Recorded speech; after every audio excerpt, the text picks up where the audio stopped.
हे आहे श्रीराम आर्ट्स. इथं हे सगळ्या प्रकारच्या मूर्त्या बनवण्याचं काम केलं जातं. गणेशोत्सव जवळ आल्यामुळे मूर्तींवरील शेवटच्या रंगकामाचं काम चालू आहे. जवळजवळ 10 ते 15 वर्ष झालं श्रीराम हे काम करत आहेत. त्यांच्या गणेश व गौरींच्या मूर्तींना भरपूर मागणी आहे. श्रीराम हे एक अल्पभूधारक शेतकरी आहेत.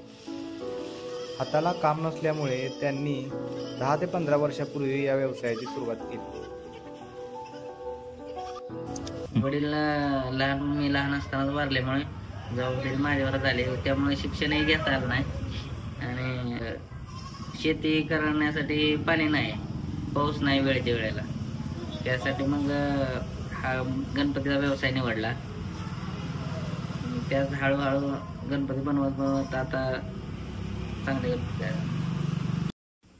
सुरुवातीला 10 बाय 10च्या खोलीतून त्यांनी सुरुवात केली आणि आता त्यांना ही जागा सुद्धा कमी पडायला लागलेली आहे. शेती कमी असली तरी शेतीबरोबर व्यवसायही करता येतो हे त्यांनी सिद्ध करून दाखवलं आहे.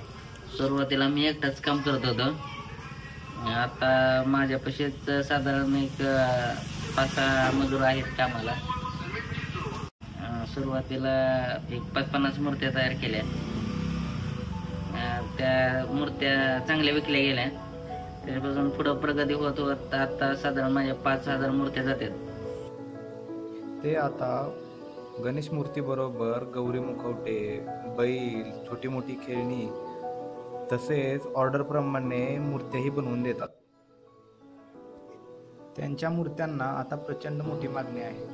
सोलापूर, पुणे, मुंबई यासोबतच बाहेर राज्यातूनही व्यापारी त्यांच्या मूर्त्या पाहण्यासाठी येतात आणि त्यांच्याकडून मूर्त्या घेऊनही जातात.